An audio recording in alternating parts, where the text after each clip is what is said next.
C'est toujours un plaisir de vous retrouver, chers fidèles de la télévision Renaissance. Ravi de vous savoir fort nombreux à suivre cette édition en langue française de la télévision Renaissance. Les titres pour démarrer. Le président Melchior Ndadaye a été assassiné suite au refus de se soumettre aux ordres des présidents Habyarimana et Mobutu. Une révélation qui intervient au moment où le gouvernement burundais actuel cherche à brouiller les pistes sur ce dossier. Il s'agit du premier témoignage d'Innocent Mozi sur cette délicate affaire. Et une mission impossible, c'est ainsi que Pacifique Nina Hazoué, président du FOCODE, qualifie les efforts du procureur général de la République de redorer une image du service de renseignement déjà sali par trop de sang, comme le démontre le film documentaire de la BBC. Et hors de nos frontières, l'école Berger de Kigali au Rwanda a organisé une journée porte ouverte pour permettre aux parents de découvrir la qualité de l'enseignement qu'elle dispense. Une occasion pour les parents aussi de poser des questions sur le programme et la pédagogie de l'école. Voilà pour le sommaire.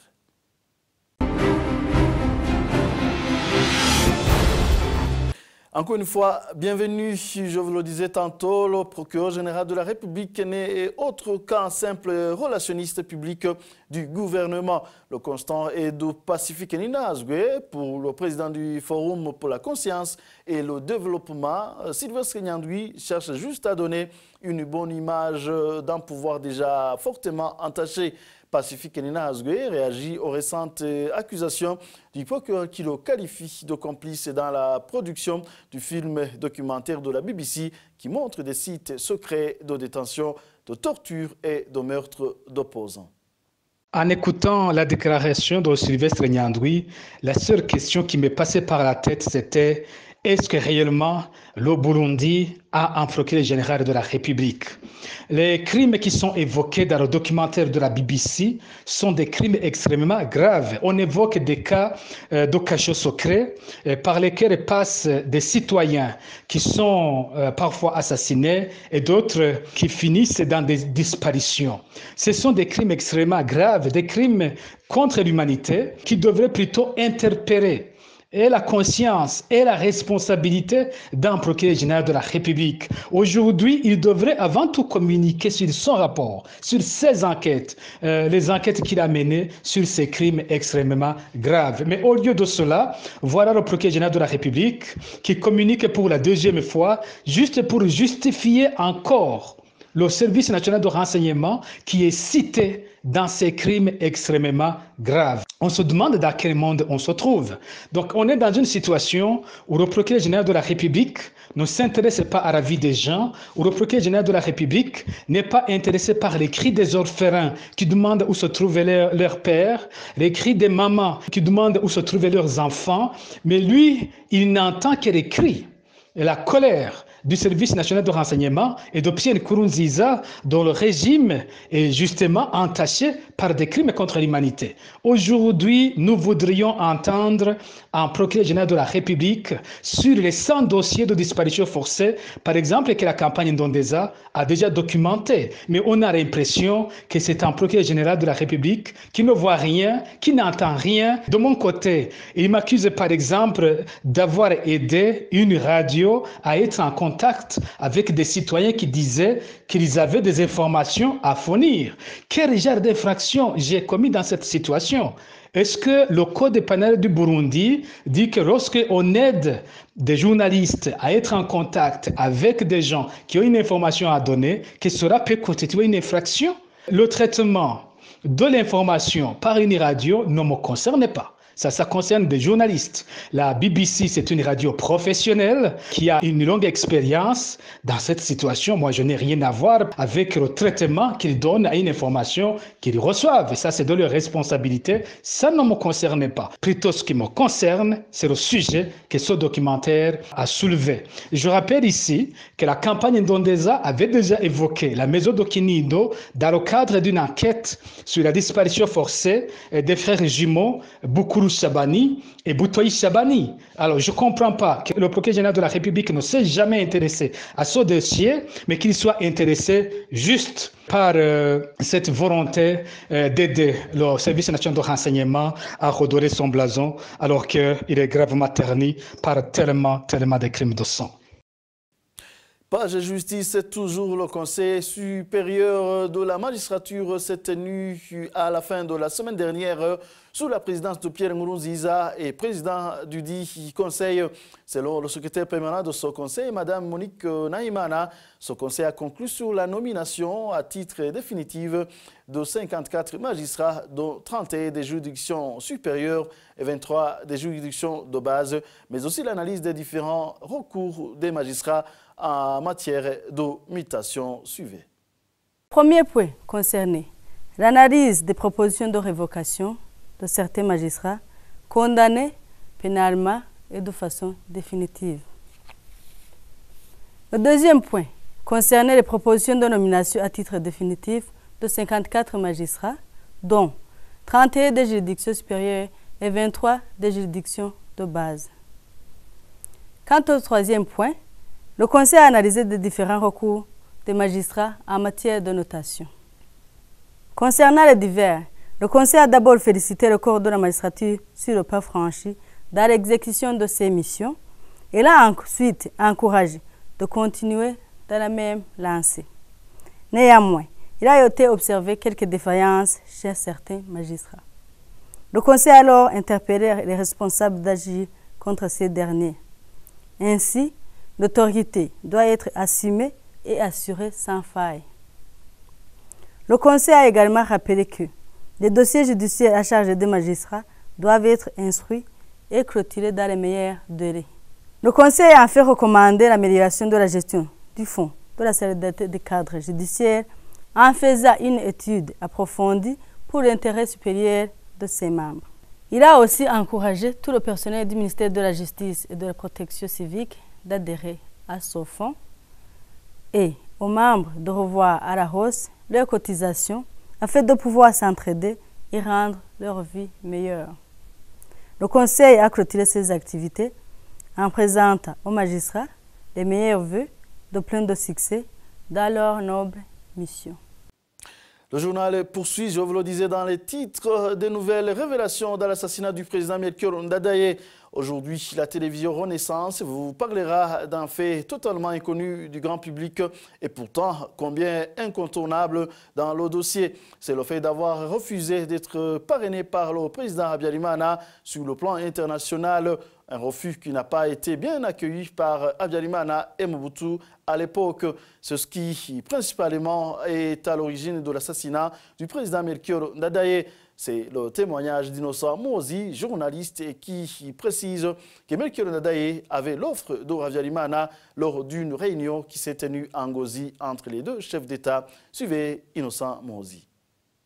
Il y a une première chose qui est fondamentale qu'il faut comprendre. Le président Melchior Ndadaye n'a pas été bien accueilli par le président Habyarimana ni par le président Mobutu à l'époque, parce que les élections démocratiques qui venaient de se tenir au Burundi étaient comme une accusation sur leur système qui perdurait et qui ne voulait pas réformer, ou ils ne voulaient pas introduire des processus démocratiques dignes de son nom.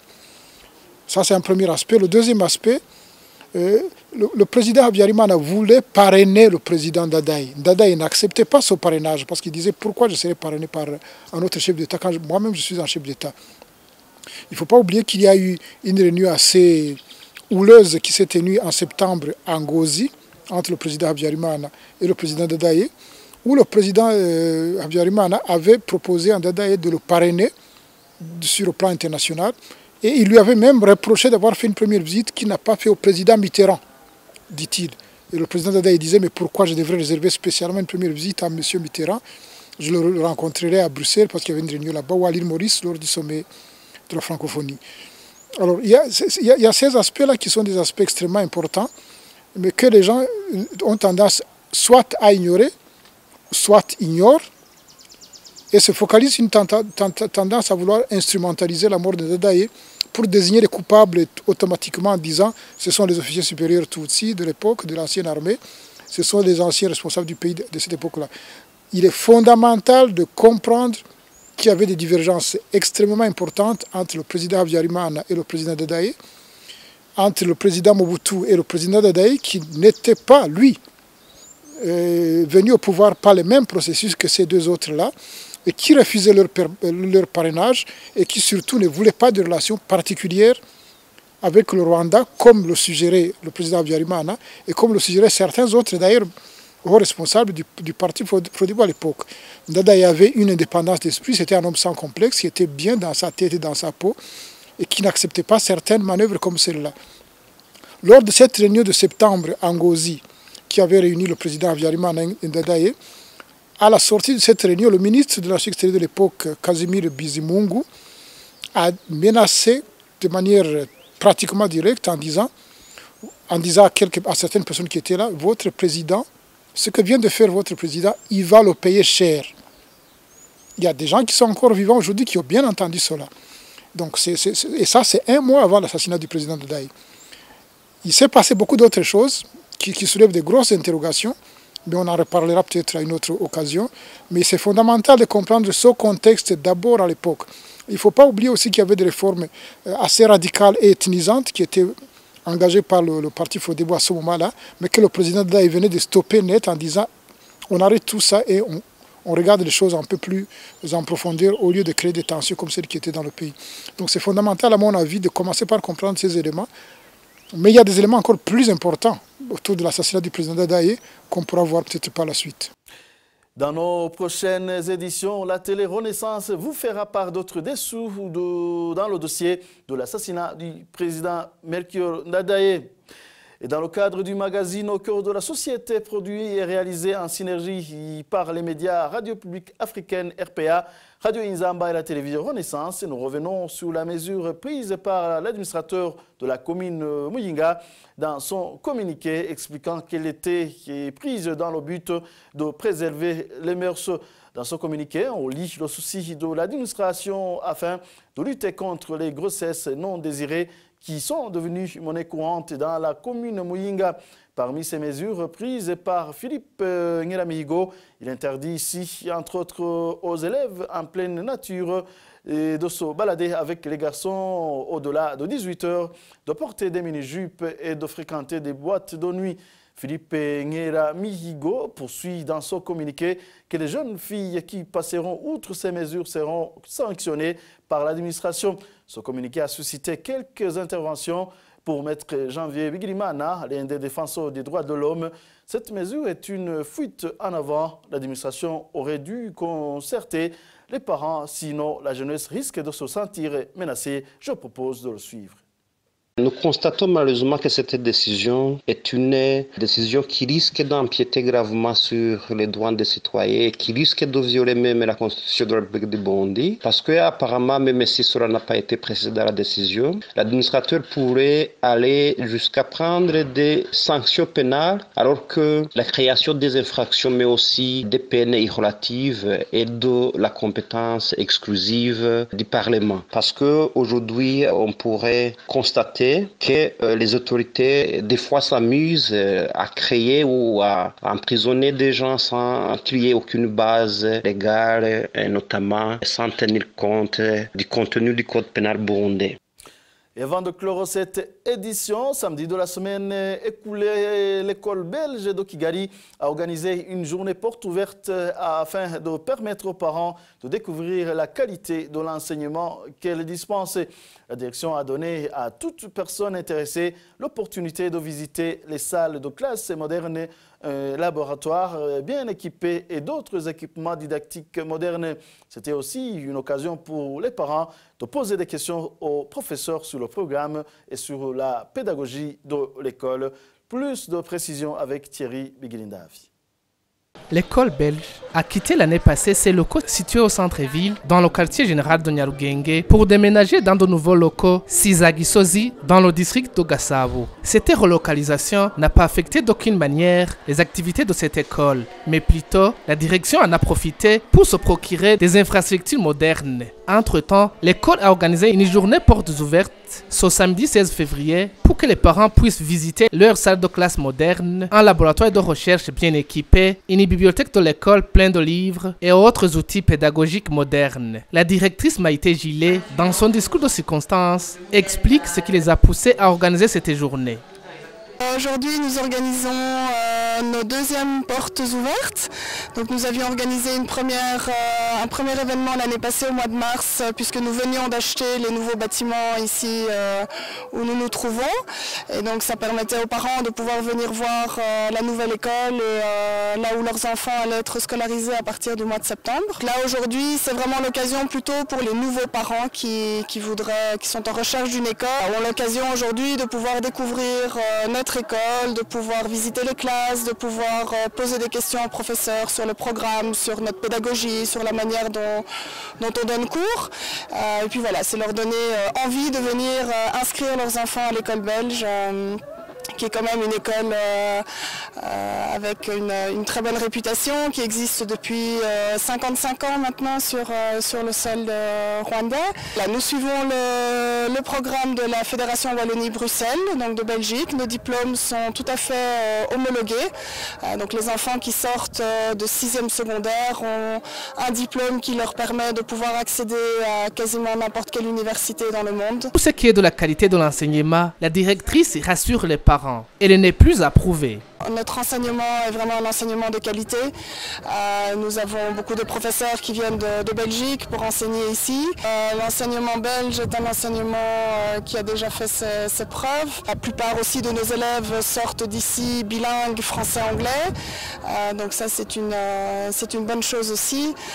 Je crois qu'effectivement, la réputation de l'école belge n'est plus à faire et on est très content de pouvoir continuer à offrir cet enseignement de qualité à nos élèves. Nous avons actuellement plus ou moins 570 élèves, donc répartis de la première maternelle à la 6e secondaire. Donc on les accueille à partir de 3 ans et ils peuvent terminer tout leur parcours scolaire chez nous. L'école belge est devenue comme un carrefour de toutes les nationalités du monde, puisqu'elle a accueilli dans ses enceintes autour d'une trentaine de nationalités différentes. La directrice trouve que cette diversité et mixité de culture est une richesse pour l'école. On a quand même 55% d'enfants rwandais, donc on est très content de pouvoir justement avoir cette mixité aussi et cette richesse culturelle, puisqu'on accueille quand même presque 30 nationalités différentes,